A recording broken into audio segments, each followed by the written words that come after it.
नमस्ते। प्रणाम सेंसे। प्रणाम प्रणाम प्रणाम। शुरू करें sensei. Today Okay. Today you, me, Anil san and Watabe san. 4. Okay. Okay. We will come some time. Yeah. Yeah. Thank you sensei. Start करते हैं। हम्म। पेज नंबर 178,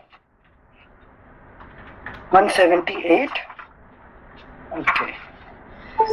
इस अस्त्र अनिल सेंसे इस चैप्टर का थोड़ा पहले से पढ़े क्या? सिर्फ 7, 8, 9 श्लोक पढ़े थे अयोध्या कांड का पहले श्लोक। थैंक यू रूपा जी। शुरुआत से पढ़ते हैं। Page number 177। श्री सीता रामचंद्राभ्याम नमः। श्रीमद् वाल्मीकीय रामायणम।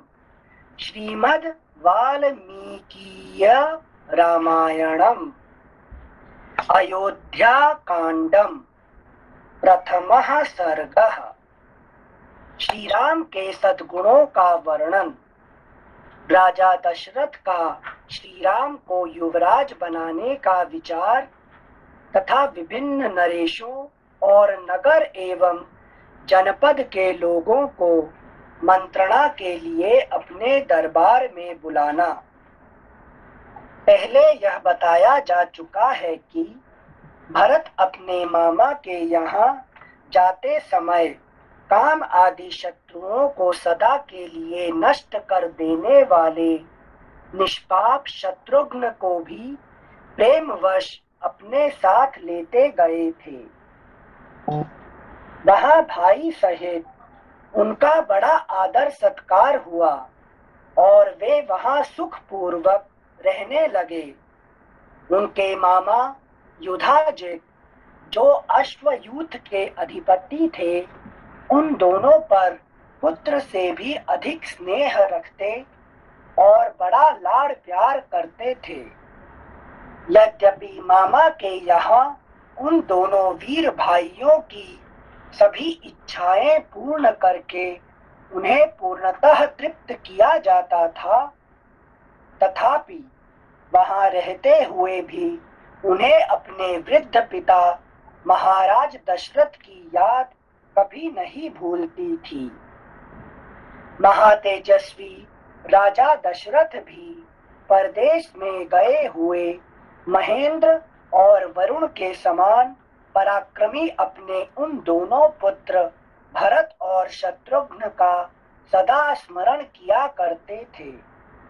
अपने शरीर से प्रकट हुई चारों भुजाओं के समान वे सब चारों ही पुरुष शिरोमणि पुत्र महाराज को बहुत ही प्रिय थे, परंतु उनमें भी महातेजस्वी श्री राम सबकी अपेक्षा अधिक गुणवान होने के कारण समस्त प्राणियों के लिए ब्रह्मा जी की भांति पिता के लिए विशेष प्रीतिवर्धक थे। इसका एक कारण और भी था।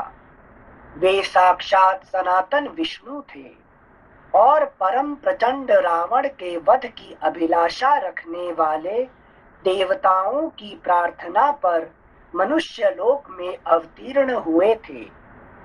उन अमित तेजस्वी पुत्र श्री रामचंद्र जी से महारानी कौसल्या की वैसी ही शोभा होती थी जैसे वज्रधारी देवराज इंद्र से देवमाता अदिति सुशोभित होती हैं। श्री राम बड़े ही रूपवान और पराक्रमी थे। वे किसी के दोष नहीं देखते थे। भूमंडल में उनकी समता करने वाला कोई नहीं था। वे अपने गुणों से पिता दशरथ के समान एवं योग्य पुत्र थे। वे सदा शांत चित्त रहते और सांत्वना पूर्वक मीठे वचन बोलते थे। यदि उनसे कोई कठोर बात भी कह देता तो वे उसका उत्तर नहीं देते थे। कभी कोई एक बार भी उपकार कर देता तो वे उसके उस एक ही उपकार से सदा संतुष्ट रहते थे और मन को वश में रखने के कारण किसी के सैकड़ों अपराध करने पर भी उसके अपराधों को याद नहीं रखते थे। Next page 178। तो अभी तक जो चल रहा था क्या है, बालकांड चल रहा था, ठीक है ना। तो राम है कि नहीं, तो एक बालक के हिसाब से, ठीक है ना। अभी क्या है कि वो बालक अवस्था से ये अभी क्या कहते हैं, युवा अवस्था, युवा तो नहीं कह सकता उसको। अभी राजा बनने का, युवराज बनने का समय आ गया, तब वो टाइम बदल गया, ठीक है ना। अच्छा, तो मतलब एक रिस्पॉन्सिबल यूथ सेंसे वो वाला है। तो उनका जो अभी तक जो है वो जो कुछ कर रहे थे, उनको आज क्या कहते हैं, छोटे बच्चे होके बहुत कुछ किए हैं। अभी क्या है, उनका जो कंपैरिजन हो रहा है किसके साथ, उनका पिताजी का साथ कंपैरिजन हो रहा है, उनका दादाजी का साथ, उनका जो अभी तक जो जितने है कि नहीं सूर्य वंश में थे उनका साथ कंपैरिजन हो रहा है अभी, ठीक है ना।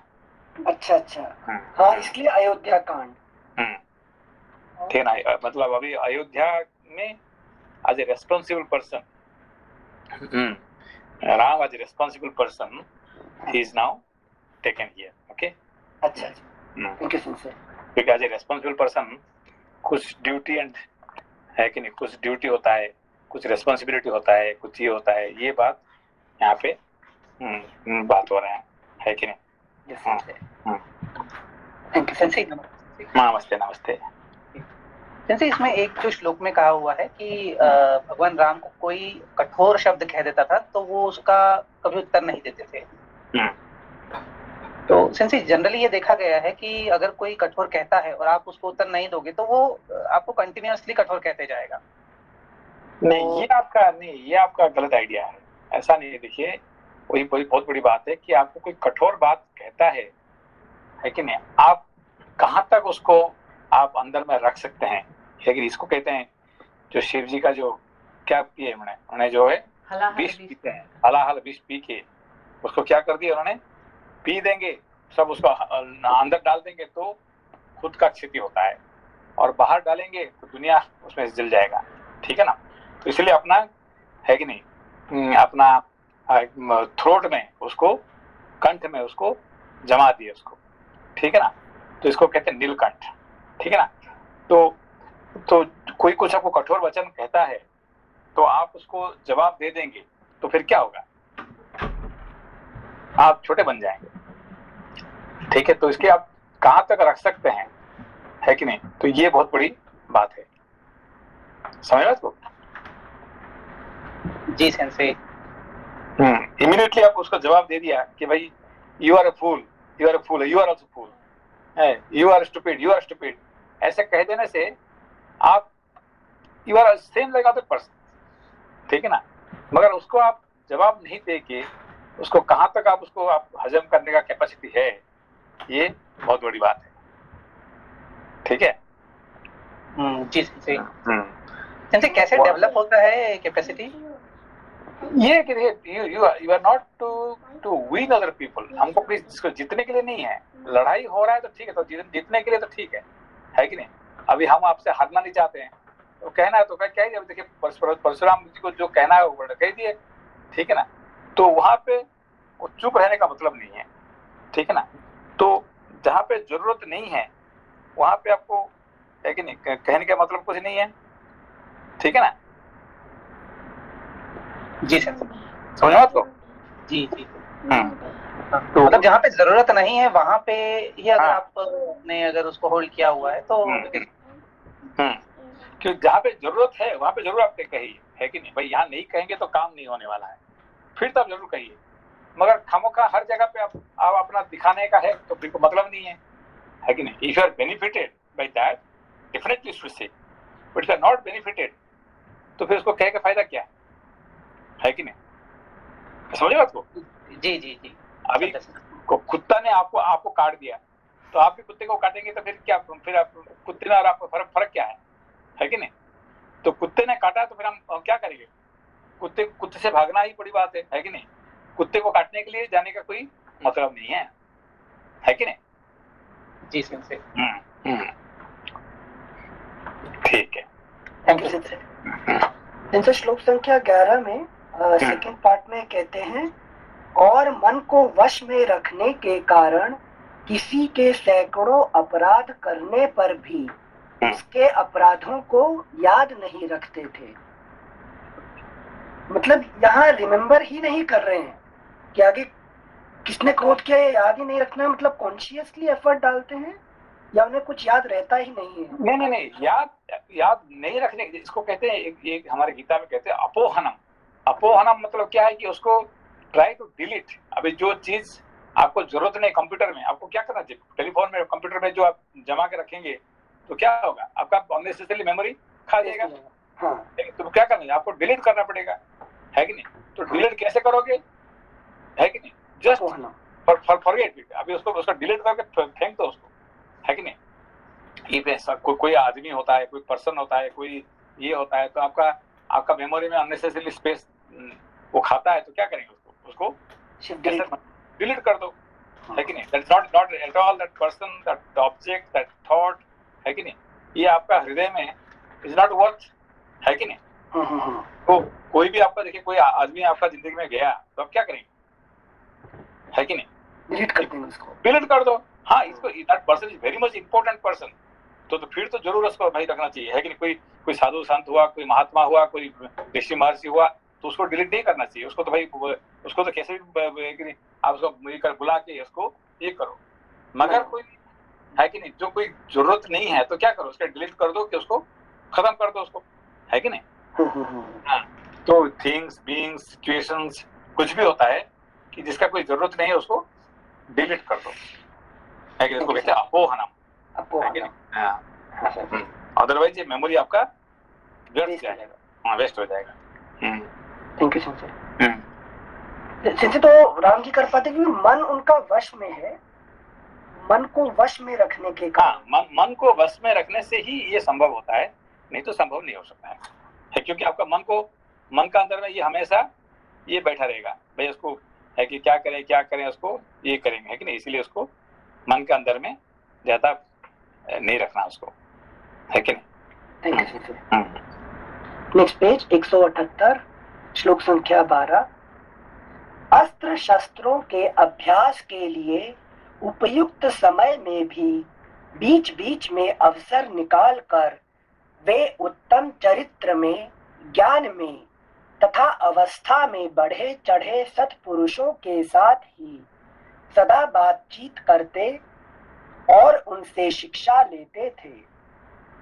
वे बड़े बुद्धिमान थे और सदा मीठे वचन बोलते थे। अपने जितने राम जी का वर्णन हो रहा है अभी सब, ये सब क्या है कि the best quality of a human being, है कि नहीं? क्या होना चाहिए as a perfect human being होने में, है कि नहीं? इसको कहते हैं नर, है कि नहीं? ना हरियत है, ना हरियत, है कि नहीं? तो वो जो नर बनने के लिए जो गुण चाहिए, ये सब यहाँ वर्णन हो रहा है कि नहीं? Ram as a perfect human being, ठीक है ना? Thank you sensei. श्लोक संख्या 13। वे बड़े बुद्धिमान थे और सदा मीठे वचन बोलते थे। अपने पास आए हुए मनुष्यों से पहले स्वयं ही बात करते और ऐसी बातें मुंह से निकालते जो उन्हें प्रिय लगे। बल और पराक्रम से संपन्न होने पर भी अपने महान पराक्रम के कारण उन्हें कभी गर्व नहीं होता था। झूठी बात तो उनके मुख से कभी निकलती ही नहीं थी। वे विद्वान थे और सदा वृद्ध पुरुषों का सम्मान किया करते थे। प्रजा का श्री राम के प्रति और श्री राम का प्रजा के प्रति बड़ा अनुराग था। वे परम दयालु, क्रोध को जीतने वाले और ब्राह्मणों के पुजारी थे। उनके मन में दीन दुखियों के प्रति बड़ी दया थी। वे धर्म के रहस्य को जानने वाले, इंद्रियों को सदा वश में रखने वाले और बाहर भीतर से परम पवित्र थे। अपने कुलोचित आचार, दया, उदारता और शरणागत रक्षा आदि में ही उनका मन लगता था। अब अचानक ऐसे गुण गाने का क्या क्या कारण है? जिनसे राजा अयोध्या के राजाओं से कंपैरिजन। अभी क्या कि अभी इसको देखने के बाद है कि नहीं, देश का जो अयोध्या के जो लोग हैं वो भी मानने लगे कि ये भाई ये राजा बनेगा तो बहुत अच्छा होगा, है कि नहीं। और वो he is proving himself as the best king, है कि नहीं। ये लोगों को भी उसमें ये आ रहे हैं। Thank you sir. श्लोक संख्या 15। वे परम दयालु, क्रोध को जीतने वाले और ब्राह्मणों के पुजारी थे। उनके मन में दीन दुखियों के प्रति बड़ी दया थी। वे धर्म के रहस्य को जानने वाले, इंद्रियों को सदा वश में रखने वाले और बाहर भीतर से परम पवित्र थे। अपने कुलोचित आचार, दया, उदारता और शरणागत रक्षा आदि में ही उनका मन लगता था। वे अपने क्षत्रिय धर्म को अधिक महत्व देते और मानते थे। वे उस क्षत्रिय धर्म के पालन से महान स्वर्ग, परम धाम की प्राप्ति मानते थे। अतः बड़ी प्रसन्नता के साथ उसमें संलग्न रहते थे। अमंगलकारी निषिद्ध कर्म में उनकी कभी प्रवृत्ति नहीं होती थी। शास्त्र विरुद्ध बातों को सुनने में उनकी रुचि नहीं थी। वे अपने न्याय युक्त पक्ष के समर्थन में बृहस्पति के समान एक से एक बढ़कर युक्तियां देते थे। उनका शरीर निरोग था और अवस्था तरुण। वे अच्छे वक्ता, सुंदर शरीर से सुशोभित तथा देश काल के तत्व को समझने वाले थे। उन्हें देखकर ऐसा जान पड़ता था कि विधाता ने संसार में समस्त पुरुषों के सार तत्व को समझने वाले साधु पुरुष के रूप में एकमात्र श्री राम को ही प्रकट किया है। देखा कैसे कितने अच्छा वर्णन किया है, ठीक है। विधाता ने एक ही पुरुष बना दिया है कि नहीं। परफेक्ट पुरुष ना, परफेक्ट पुरुष। हाँ। नमस्ते सेंसे। नमस्ते नमस्ते सेंसे, वो राम जी तो मर्यादा पुरुषोत्तम है, बट हमने मतलब पढ़ा था कि राम जी को मतलब फॉलो करना चाहिए, बट कृष्ण जी की पूजा करना चाहिए। वो दोनों अवतार में सेंसे वो मतलब भगवान जानबूझ के दो फेजेस दिखाया। क्योंकि हमारे जो अवतार है सबका एक एक कुछ ना कुछ उनका कार्य पर्पस के लिए आए हैं, ठीक है ना।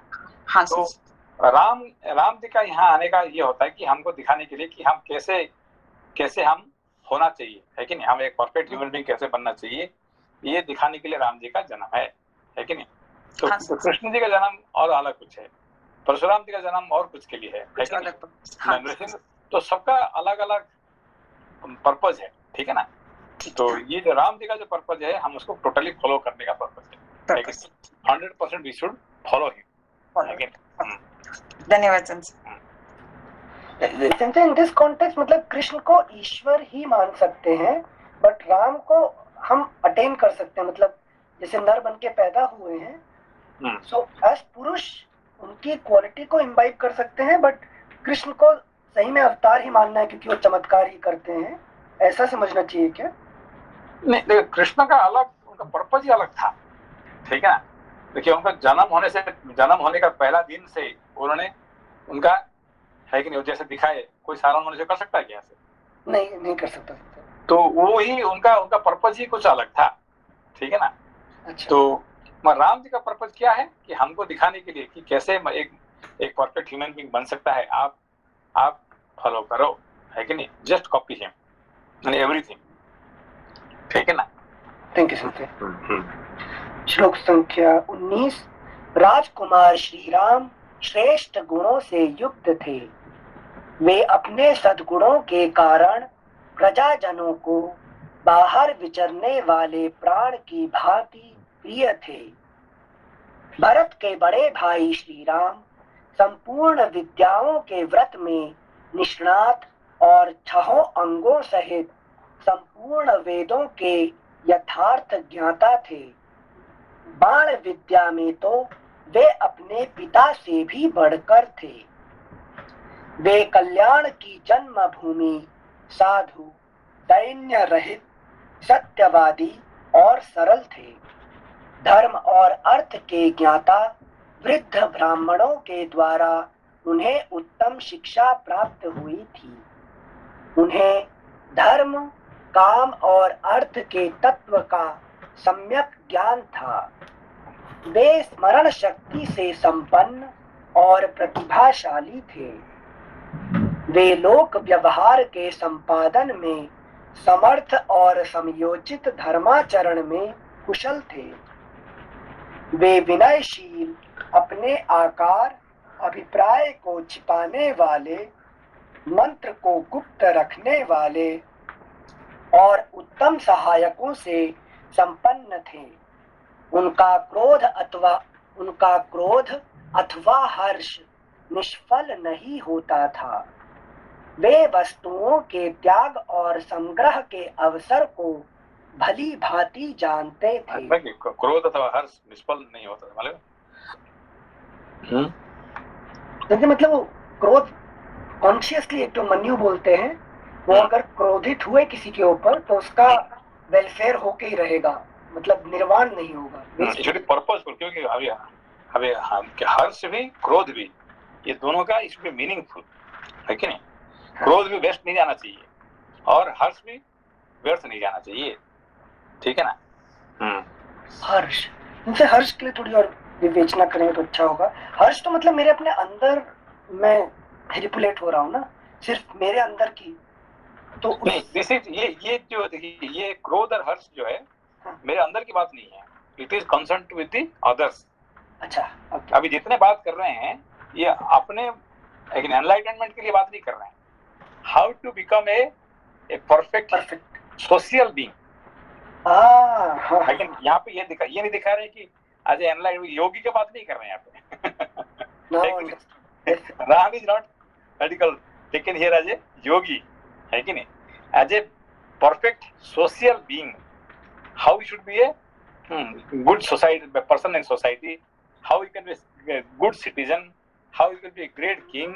लेकिन ये ऐसे बात की बात कर रहे हैं, नॉट एज ए योगी, ठीक है ना? थैंक यू सर, आपने डिफरेंस बता दिया फाइनली। राम जी के सारा description, how to be perfect social being. तो फिर क्या सोसाइटी में लोग, अच्छा भाई ये तो ये यही राजा बनना चाहिए, अभी जो राजा है कि नहीं, दशरथ जो है, आप भाई साहब आपका बूढ़े हमेशा को बूढ़े कहते हो, तो क्या है, आप रिटायर्ड हो जाओ, आप उनको दे दो, है कि नहीं? इसीलिए बार बार हो रहा है कि ये बूढ़े हो गए, मतलब it's your time has gone, है कि नहीं? तो अभी राम जी आगे, अभी एक जगह खाली करके उनको दे देना, यही कहने के लिए इतने सारे वर्णन हो रहे हैं, ठीक है ना? Thank you sensei. तो सिंसे राम जी पूरा परफेक्ट ह्यूमन के लिए मदद करेंगे, जी 18 योग बताएंगे मोक्ष। अभी देखिए वही जो अपने जनक जो है उनसे ज्यादा उम्र वाले हैं, पर उनको कोई नहीं कहता कि तुम जगह उतर जाओ और जगह दे दो बेटे, वो नहीं कह रहे, है कि नहीं? क्योंकि वो और भी उनका काम है कि नहीं? मगर अभी दशरथ के लिए क्या कहना चाहते हैं, बस आप बूढ़े हो गए, आप अपना टाइम खत्म हो गया, आप जो है अपना राम जी को जल्दी से जल्दी खाली की जगह दे दो, यही उनको कहना है लोगों को, ठीक है ना? He is more capable than you, ठीक है ना? हाँ सिंसे, थैंक यू सिंसे। श्लोक संख्या 23, श्लोक संख्या 22 एक बार पढ़ते फिर से। उन्हें धर्म, काम और अर्थ के तत्व का सम्यक ज्ञान था। वे स्मरण शक्ति से संपन्न और प्रतिभाशाली थे। यहाँ पे मोक्ष के बाद नहीं आया। यहाँ पे इन्होंने धर्म, काम और अर्थ, है कि नहीं? मोक्ष के बाद क्यों नहीं किया है? मोक्ष पर्सनल मैटर, ये सोसाइटी के लिए बात नहीं है, ये पर्सनल मैटर है, ठीक है ना? Thank you sir. उन्हें धर्म, काम और अर्थ के तत्व का सम्यक ज्ञान था। वे स्मरण शक्ति से संपन्न और प्रतिभाशाली थे। वे लोक व्यवहार के संपादन में समर्थ और समयोचित धर्माचरण में कुशल थे। वे विनयशील, अपने आकार, अभिप्राय को छिपाने वाले, मंत्र को गुप्त रखने वाले और उत्तम सहायकों से संपन्न थे। उनका क्रोध अथवा हर्ष निष्फल नहीं होता था। वे वस्तुओं के त्याग और संग्रह के अवसर को भली भांति जानते थे। गुरुजनों के प्रति उनकी दृढ़ भक्ति थी। अरे सुनिए, वस्तुओं का त्याग और संग्रह बहुत जरूरी चीजें सुनते। संग्रह करना आसान है, त्यागना बड़ा मुश्किल होता है समय जब आता है तो। नहीं, क्या संग्रह करना और क्या त्याग करना, ये जो है बहुत बड़ी बात है जिंदगी में, ठीक है ना। ये संग्रह और त्याग, ये जो ड्युअलिटी ऑफ द लाइफ, इसे बात कर रहे हैं। अच्छा, इसमें थोड़ा मैं जानना चाहती हूँ कि जो वस्तु हो और व्यक्ति हो, शायद मेरा पर्सनल प्रॉब्लम हो सकता है, तो ये थोड़ा मेरा दोनों तरफ से प्रॉब्लम है ना। मैं संग्रह करने के टाइम भी थोड़ा कुंठित होती हूँ, त्याग करने के टाइम भी कुंठित होती हूँ, व्यक्ति और वस्तु दोनों। तो इसमें इसको क्या मतलब कि कभी भी जब भी जो आया उसको संग्रह कर लो और कभी जो जाने वाला है उसको छोड़ दो, ऐसा होना चाहिए क्या? हाँ, मतलब देखो, जब कोई वस्तु आपका जिंदगी में आता है तो ठीक है, अभी आ रहा है तो बिना बोले आता है तो ठीक है, उसको रख लो, और जब जाएगा तो छोड़ दो, है कि नहीं। चाहे वस्तु हो, व्यक्ति हो, कुछ भी हो, कि something coming, okay, you are welcome, if something is going, okay, let it go, है कि नहीं। तो आप इसमें से दोनों में कुंठित नहीं होना चाहिए, है कि नहीं। Something coming, welcome, going, okay, welcome, तो इस दोनों पे। मगर ये चीज नहीं हो रही, ऋषि महर्षि है कि देवता, इनके जगह पे वो नहीं होना चाहिए, है कि नहीं। ये सांसारिक वस्तु के लिए बोल रहे हैं, सांसारिक के लिए। क्यों ऋषि महर्षि को ऐसे बोलूंगी तो कोई आए तो उसको एफर्ट नहीं डालूंगी और छोड़ दूंगी, हाँ जाने दो, वो तो गलत बात होगा ना। ठीक है, ये तो पीछे ही पड़ना चाहिए, है कि नहीं। Thank you. ठीक है, आप सेंसे यहाँ पर जो अवसर को भली भांति जानते थे, मतलब डिस्क्रिमिनेटिव कैपेसिटी के लिए बोल रहे हैं क्या? क्योंकि जो विवेक का जो हाईएस्ट विवेक है कि नहीं, ये राम जी का जिंदगी में है कि नहीं। Thank you sensei. ज्ञान और विवेक, है कि नहीं, ये इसका पराकाष्ठा है, ज्ञान और विवेक। Thank you sensei. श्लोक संख्या 24। गुरुजनों के प्रति उनकी दृढ़ भक्ति थी। वे स्थित प्रज्ञ थे और असद वस्तुओं को कभी ग्रहण नहीं करते थे। उनके मुख से कभी दुर्वचन नहीं निकलता था। वे आलस्य रहित, प्रमाद शून्य तथा अपने और पराये मनुष्यों के दोषों को अच्छी प्रकार जानने वाले थे। वे शास्त्रों के ज्ञाता, उपकारियों के प्रति कृतज्ञ तथा पुरुषों के तारतम्य को अथवा दूसरे पुरुषों के मनोभाव को जानने में कुशल थे। यथा योग्य निग्रह और अनुग्रह करने में वे पूर्ण चतुर थे। यथा योग्य निग्रह और अनुग्रह करने में वे पूर्ण चतुर थे। Next page 179। उन्हें सत्पुरुषों के संग्रह और पालन तथा दुष्ट पुरुषों के निग्रह के अवसरों का ठीक ठीक ज्ञान था। धन की आय के उपायों को वे अच्छी तरह जानते थे, अर्थात फूलों को नष्ट न करके उनसे रस लेने वाले भ्रमरों की भांति वे प्रजाओं को कष्ट दिए बिना ही उनसे न्यायोचित धन का उपार्जन करने में कुशल थे तथा शास्त्र वर्णित व्यय कर्म का भी उन्हें ठीक ठीक ज्ञान था। एक फुटनोट, ज्ञान था। शास्त्र में व्यय का विधान इस प्रकार देखा जाता है। कच्चिदायस्य चार्धेन चतुर्भागेन वा पुनः पाद भागौ स्त्रिभिर्वापि व्ययः संशुद्ध्यते तव। नारद जी कह महाभारत सभा पर्व 5:71। नारद जी कहते हैं, युधिष्ठिर, क्या तुम्हारी आय के 1/4 या आधे अथवा 3/4 भाग से तुम्हारा सारा खर्च चल जाता है? क्या तुम्हारी आय के 1/4 या आधे अथवा 3/4 भाग से तुम्हारा सारा खर्च चल जाता है? Footnote ends. जिनसे टैक्स के लिए बताया ना, टैक्स योर एक्सपेंस, आपका जो एक्सपेंस होता है ना, कि आपका कमाई कितने है कि नहीं, तो कमाई के हिसाब से आपका खर्च कितने हैं। तो आपको जिंदगी में जो कितने कमाई करना चाहिए, कितने खर्च करना चाहिए, कितने टैक्स देना चाहिए, कितने दाम देना चाहिए, ये सब जो है, या इसका जो है, लेकिन इसको अर्थशास्त्र का नियम के अनुसार होना चाहिए, है कि नहीं। A certain amount you must earn, okay ना, a certain amount you must spend for your family or expenses. Certain amount you should give charity, certain amount you should give tax, certain amount you should keep it for your future. This is also it is there, है कि नहीं। लेकिन जो जितने कमा के सब खर्च कर दो, वो नहीं है।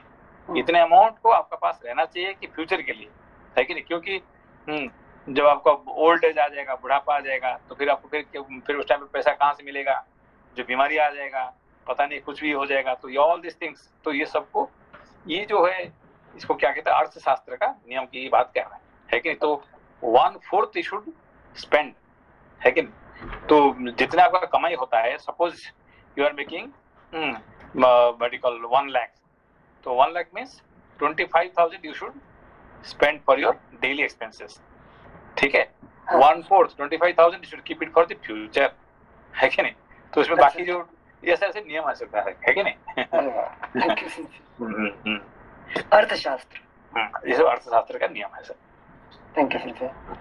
ये अनिल सर, हम लोग बहुत से पढ़े थे ना, ये जो जब विष्णु भगवान ने वामन अवतार लेके बलि के पास आए, शुक्राचार्य उनको पढ़ा रहे थे ये ज्ञान शुक्र नीति में। लेकिन तो फिर शुक्राचार्य बात नहीं माने, है कि नहीं। उन्होंने बोले नहीं यार, भगवान खुद आ रहे थे। अरे भगवान आए, कोई भी आए, तुम्हारा सारे दान देने का अधिकार नहीं है कि नहीं। तुम्हारा जो जितने कमाई है, ये सब तुम देने का तुम्हारा अधिकार नहीं है। तो सब तुम दान दे दोगे, तो फिर है कि ये तुम्हारा, ये तो इसको फिर आखिर में शाप दे देते हैं कि तुम्हारा सर्वनाश हो जाए, है कि नहीं।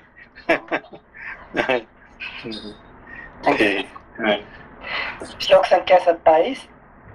उन्होंने सब प्रकार के अस्त्र समूहों तथा संस्कृत, प्राकृत आदि भाषाओं से मिश्रित नाटक आदि के ज्ञान में निपुणता प्राप्त की थी। वे अर्थ और धर्म का संग्रह पालन करते हुए तदनुकूल काम का सेवन करते थे। वे अर्थ और धर्म का संग्रह पालन करते हुए तदनुकूल काम का सेवन करते थे और कभी आलस्य को पास नहीं फटकने देते थे। विहार, क्रीड़ा या मनोरंजन के उपयोग में आने वाले संगीत, वाद्य और चित्रकारी आदि शिल्पों के भी वे विशेषज्ञ थे। अर्थों के विभाजन का भी उन्हें सम्यक ज्ञान था। फुटनोट: नीचे लिखी 5 वस्तुओं के लिए अर्थ का विभाजन करने वाला मनुष्य इहलोक और परलोक में भी सुखी होता है। वे वस्तुएं हैं धर्म, यश, अर्थ, आत्मा और स्वजन। धर्म, यश, अर्थ, आत्मा और स्वजन। यथा धर्माय, यशसेर्थाय, कामाय, स्वजनाय च पंचधा विभजन वित्तमिहामुत्र च मोदते। श्रीमद् भागवत 8:11-37। Footnote ends. श्लोक संख्या 28। विहार, क्रीड़ा या मनोरंजन के उपयोग में आने वाले संगीत, वाद्य और चित्रकारी आदि शिल्पों के भी विशेषज्ञ थे। अर्थों के विभाजन का भी उन्हें सम्यक ज्ञान था। वे हाथियों और घोड़ों पर चढ़ने और उन्हें भांति भांति की चालों की शिक्षा देने में भी निपुण थे। श्री रामचंद्र जी इस लोक में धनुर्वेद के सभी विद्वानों में श्रेष्ठ थे।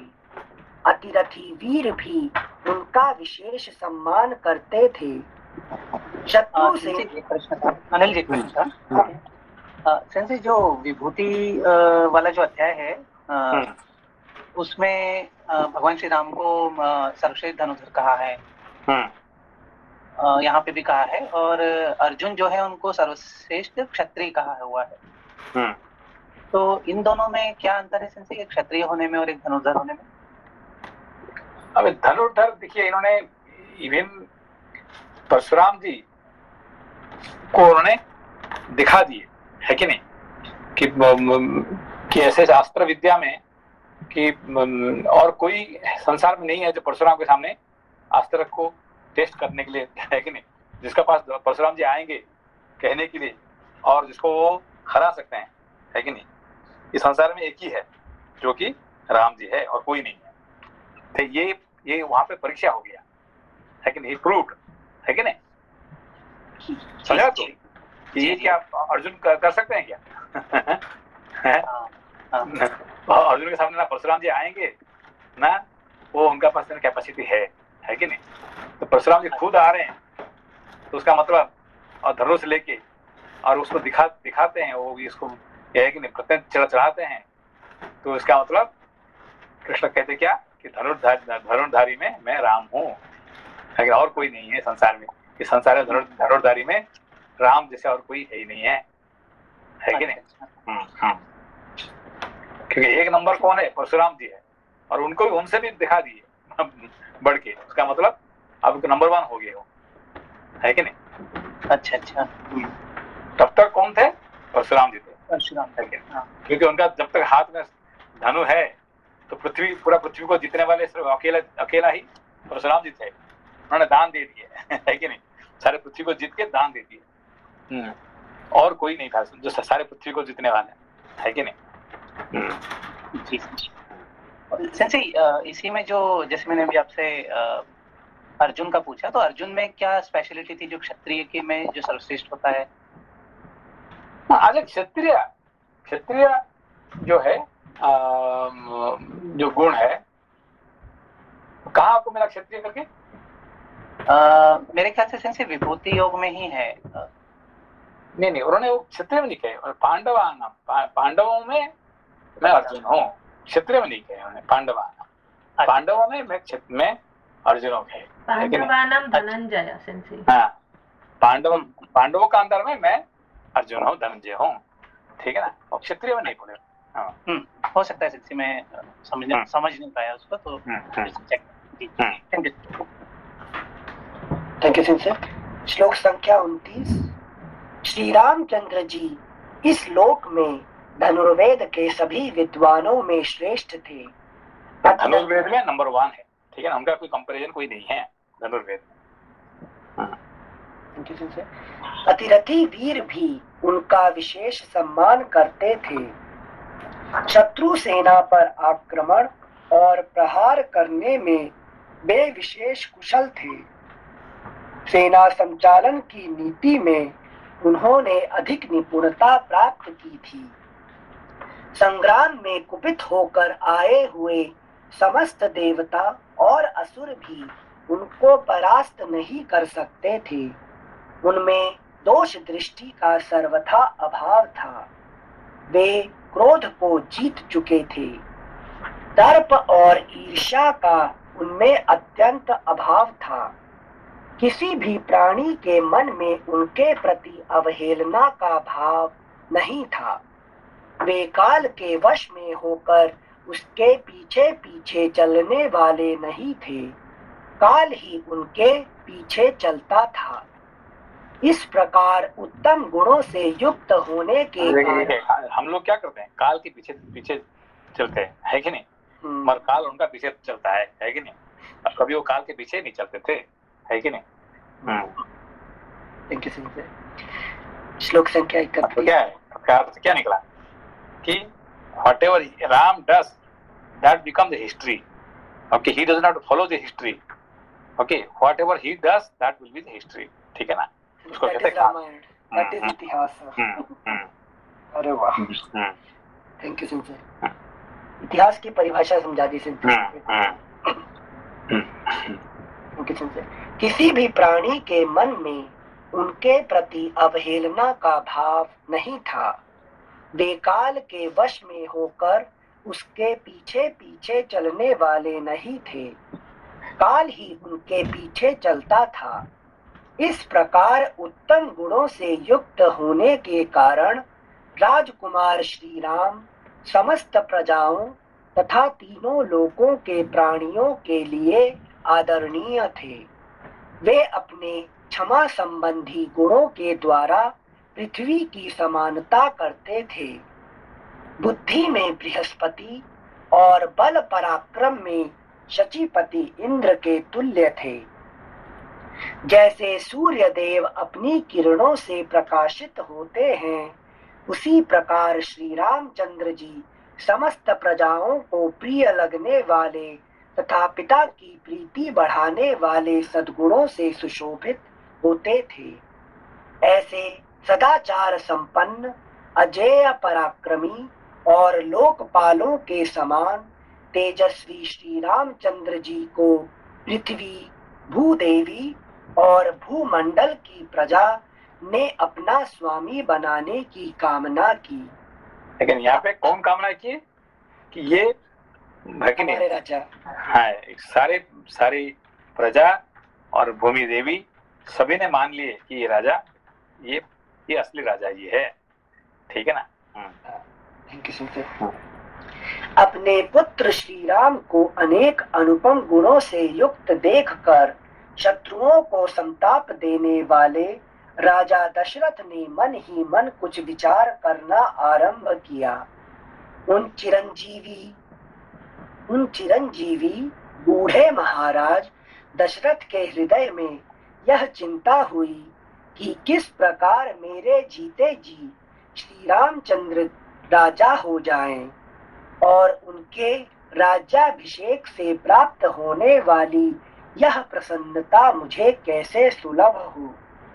देखो यहाँ पे एक क्या दिखा रहे हैं कि इतने गुण है, सब लोग मानते हैं, पृथ्वी मान लिया कि ये राम जो है ये राजा है, तो भी ये दशरथ जी क्या हो गए, थोड़ा संकी हो गए, है कि नहीं? यहाँ देखिए, है कि नहीं?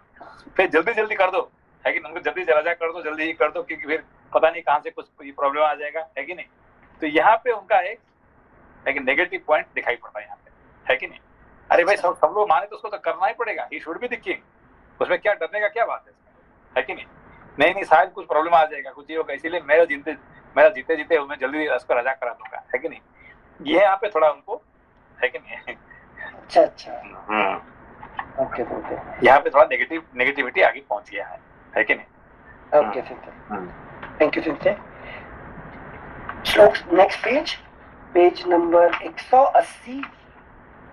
अनिल सर एक मिनट से यहाँ ये मीनिंग होता है क्या, जैसे कि इवन दो हमारे विवेक कभी भी हमको बोलता है कि ये अच्छा है इसको करो, लेकिन अहंकार ने क्या, जैसे कि अभी वर्ष 36 में बोल रहे हैं कि जो दशरथ को ये सारे चिंता हो रहा है कि मेरे जीते जी ये कैसे राजा हो जाए, तो मतलब अहंकार अपना वो जो क्या बोलता है अपने स्टांस लेके वो बोलता है कि जितना भी हमको विवेक बोला है, लेकिन उसको मानने के लिए तैयार नहीं होता है। ये मीनिंग है क्या? क्यों नहीं, अक्सर होता है।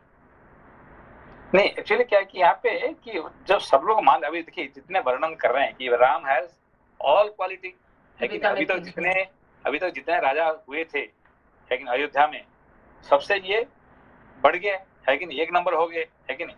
तो सब क्वालिटी ऑलरेडी है, तो उनको होना ही होगा, है कि नहीं? कौन मना करेगा उनको? इनको राजा करने के लिए कोई मना करेगा क्या, है कि नहीं? Will Bharat become the competitor? Bharat से कॉम्पिटिटर होगा क्या? नहीं, है कि नहीं?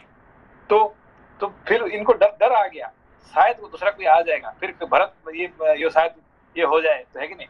तो अपना दूसरा बेटा को भी उसने डर गया है कि नहीं, शायद पता नहीं क्या होने वाला है, तो इसीलिए कोई नहीं आए, जल्दी से जल्दी उसको राजा बना दो अंधेरे में, है कि नहीं, यही उनका है कि नहीं, ये गलती हो गया। मतलब अगर वो रह जाते तो, अगर भरत तो होते तो अयोध्या में, तो ये सारे नहीं होता। उनको बुला के चाहिए, नहीं उनको बुलाना चाहिए, भाई आओ, नहीं उन्होंने जानबूझ के बुलाया नहीं किसी को, है कि नहीं, उन्होंने जनक जी को नहीं बुलाया, क्यों नहीं बुलाया, अरे पता नहीं वो क्या कोई नियम कानून बना देंगे, है कि नहीं, तो ये इनको नहीं, बहुत सारे जो रिश्तेदारों को उन्होंने अच्छे से बुलाया नहीं, क्यों, पता नहीं कौन आएगा, क्या कौन उसका विघ्न शुरू कर देगा, तो फिर काम बंद हो जाएगा, है कि नहीं, हर आदमी अपना अपना सोचता है ना, तो इसीलिए तो बिना चुपचाप से उसको राजा बना देंगे तो काम खत्म हो जाएगा, है कि नहीं, ये उनका गलती था, ठीक है ना।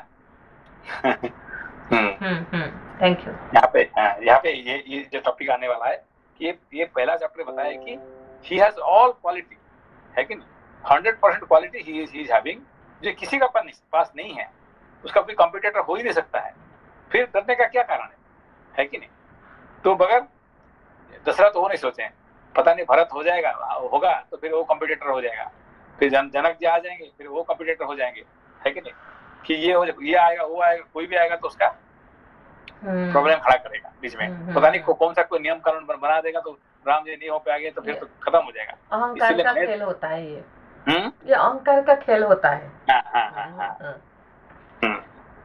सिंसे यहाँ पर वशिष्ठ जी और विश्वामित्र उनको रोकते नहीं इन सब चीजों के लिए, मतलब नहीं ये इतने जल्दबाज कर देते हैं, कौन, दशरथ जी की कल सुबह है कि नहीं, जितने जल्दी हो जाए उसको कर दो, उसको लेट करेंगे तो पता नहीं क्या कौन सा एक्चुअली क्या है कि लोग कुछ ना कुछ बहाना निकाल देते हैं ना, भाई इस कारण से वो नहीं होने वाले हैं, इस कारण से कुछ ना कुछ नियम बना के उसको मना कर देंगे तो मेरा प्लान खत्म हो जाएगा, इसीलिए चुपचाप में जल्दी से जल्दी ये काम खत्म कर दो। और ये आपको इसका इंटेंशन अच्छा था, बहुत ही अच्छा इंटेंशन था, मगर थोड़ा ये था, आत्मविश्वास नहीं था, ठीक है ना। Thank you Sanjay. श्लोक संख्या 180, मतलब संजय इंटेंशन अच्छा होना ही काफी नहीं होता, इंटेंशन के साथ होना चाहिए। अरे भाई राम का कंप्यूटर कौन हो सकता है, भरत होगा है क्या, अरे भरत होगा तो फिर तो वही सबसे ज्यादा, ये भरत होता तो वो क्या इतने होने देता था क्या, है कि नहीं, वो नहीं है। संजय शायद इसी का प्राकट्य अभी के भारत में 500 साल बाद जब अयोध्या मंदिर बन रहा है तो बन रहा है, जल्दी नहीं हुई कुछ।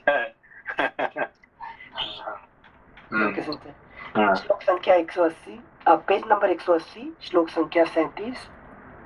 उनके हृदय में यह उत्तम अभिलाषा बारंबार चक्कर लगाने लगी कि कब मैं अपने प्रिय पुत्र श्री राम का राज्याभिषेक देखूंगा। वे सोचने लगे कि श्री राम सब लोगों के अभ्युदय की कामना करते और संपूर्ण जीवों पर दया रखते हैं। वे लोक में वर्षा करने वाले मेघ की भांति मुझसे भी बढ़कर प्रिय हो गए हैं। श्री राम बल पराक्रम में यम और इंद्र के समान, बुद्धि में बृहस्पति के समान और धैर्य में पर्वत के समान हैं। गुणों में तो वे मुझसे सर्वथा बढ़े चढ़े हैं। मैं इसी उम्र में अपने बेटे श्री राम को इस सारी पृथ्वी का राज्य करते देख यथा समय सुख से स्वर्ग प्राप्त करूं, यही मेरे जीवन की साध है। इस प्रकार विचार कर तथा अपने पुत्र श्री राम को उन नाना प्रकार के विलक्षण सज्जनोचित असंख्य तथा लोकोत्तर गुणों से जो अन्य राजाओं में दुर्लभ हैं विभूषित देख राजा दशरथ ने मंत्रियों के साथ सलाह करके उन्हें युवराज बनाने का निश्चय कर लिया। बुद्धिमान महाराज दशरथ ने मंत्री को स्वर्ग, अंतरिक्ष तथा भूतल में दृष्टिगोचर होने वाले उत्पातों का घोर भय सूचित किया और अपने शरीर में वृद्धावस्था के आगमन की भी बात बताई। श्लोक संख्या 44।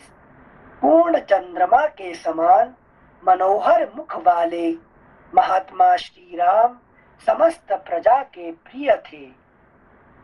लोक में उनका सर्वप्रिय होना राजा के अपने आंतरिक शोक को दूर करने वाला था। इस बात को राजा ने अच्छी तरह समझा।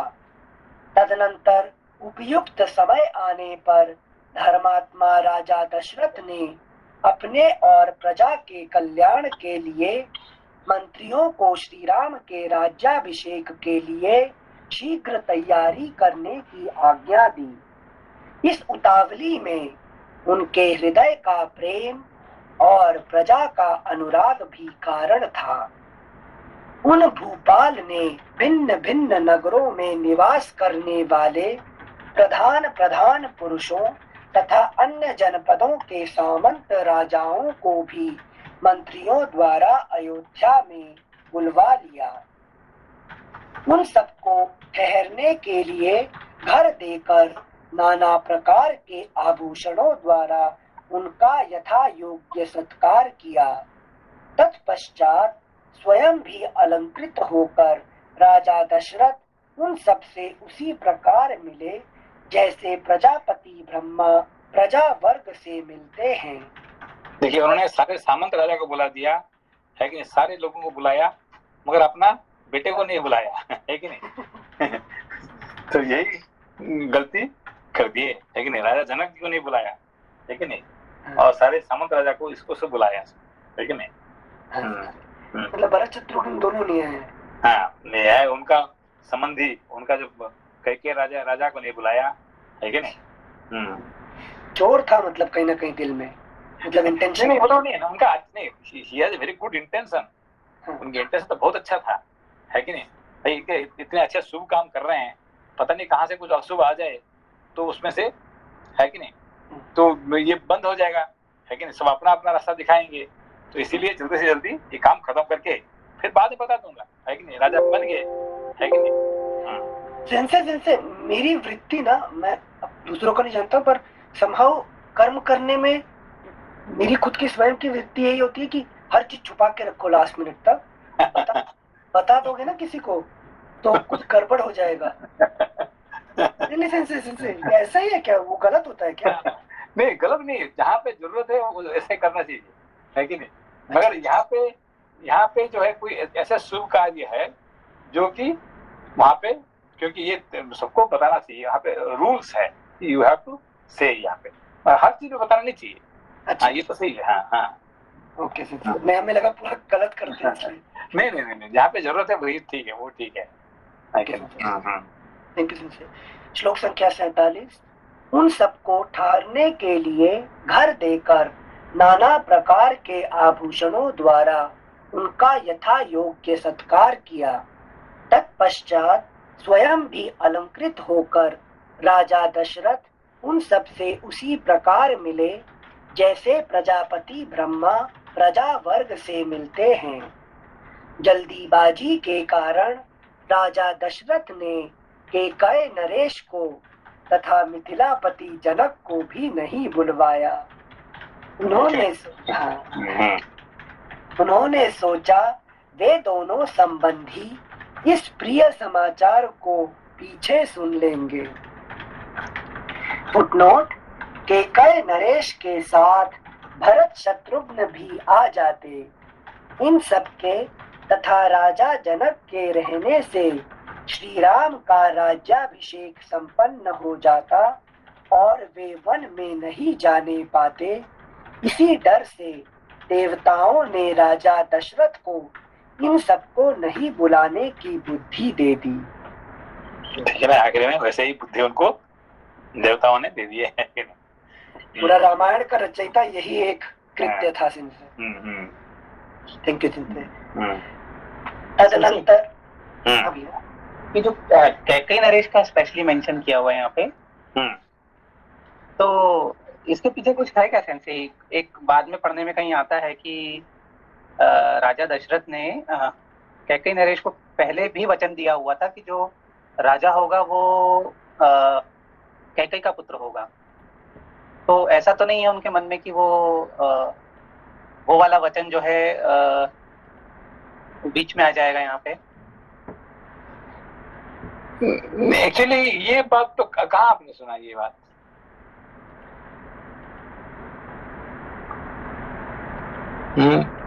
ये कहाँ आता है ये? सेंसे ये यहीं पे जब आगे बहुत सारी बातें होंगी ना, सुमंत्र कहेंगे कुछ और फिर भगवान राम भी कहेंगे, तो उसमें एक कहानी आती है जहाँ पे राजा दशरथ और कैकेयी नरेश का एक छोटा सा कुछ श्लोक आते हैं, जिसमें कहा जाता है कि राजा दशरथ ने कहीं पे एक बात कही थी कैकेयी नरेश को। हाँ, ये भी हो सकता है, क्योंकि वो डर, उसके बारे में मुझे इसलिए इतना ये नहीं है, मगर ये डर रहे हैं क्योंकि भरत ना रहे, मतलब कुछ ना कुछ तो ऑब्स्टिकल, हाँ कुछ ऑब्स्टिकल है। तो वो अभी देखेंगे हम लोग, पढ़ेंगे, हो सकता है इसमें आएगा। हाँ, क्योंकि वो कह रहे हैं कि भरत ना हो तो अच्छा है कि नहीं? ये तो ये खुद ही कह रहे हैं, इसका मतलब हाँ ऐसा कुछ हो सकता है। Thank you Singh.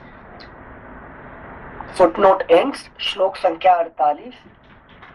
जल्दीबाजी के कारण राजा दशरथ ने कैकेयी नरेश को तथा मिथिलापति जनक को भी नहीं बुलवाया। उन्होंने सोचा वे दोनों संबंधी इस प्रिय समाचार को पीछे सुन लेंगे। तदनंतर शत्रु नगरी को पीड़ित करने वाले राजा दशरथ जब दरबार में आ बैठे, तब कैकेयी राज और जनक को छोड़कर शेष सभी लोकप्रिय नरेशों ने राजसभा में प्रवेश किया। वे सभी नरेश राजा द्वारा दिए गए नाना प्रकार के सिंहासनों पर उन्हीं की ओर मुंह करके विनीत भाव से बैठे थे। Next page 181। राजा से सम्मानित होकर विनीत भाव से उन्हीं के आसपास बैठे हुए सामंत नरेशों तथा नगर और जनपद के निवासी मनुष्यों से घिरे हुए महाराज दशरथ उस समय देवताओं के बीच में विराजमान सहस्र नेत्रधारी भगवान इंद्र के समान शोभा पा रहे थे।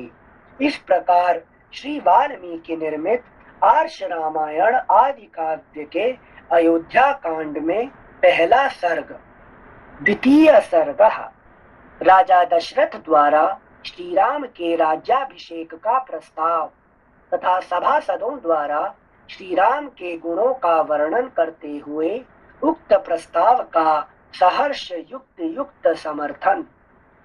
उस समय राजसभा में बैठे हुए सब लोगों को संबोधित करके महाराज दशरथ ने मेघ के समान शब्द करते हुए दुंदुभी की ध्वनि के सदृश अत्यंत गंभीर एवं गूंजते हुए उच्च स्वर से सबके आनंद को बढ़ाने वाली यह हितकारक बात कही। राजा दशरथ का स्वर राजोचित स्निग्धता और गंभीरता आदि गुणों से युक्त था, अत्यंत कमनीय और अनुपम था।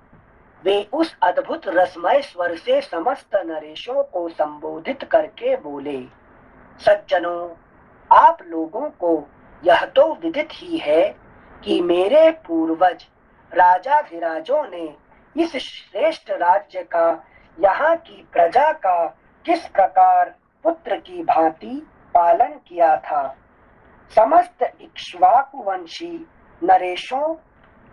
नरेशों ने जिसका पालन, समस्त इक्ष्वाकुवंशी नरेशों ने जिसका प्रतिपालन किया है, उस सुख भोगने के योग्य संपूर्ण जगत को अब मैं भी कल्याण का भागी बनाना चाहता हूँ। मेरे पूर्वज जिस मार्ग पर चलते आए हैं, उसी का अनुसरण करते हुए मैंने भी सदा जागरूक रहकर समस्त प्रजाजनों की यथाशक्ति रक्षा की है। समस्त संसार का हित साधन करते हुए मैंने इस शरीर को श्वेत राज छत्र की छाया में बूढ़ा किया है। श्वेत राज छत्र की छाया में बूढ़ा किया है।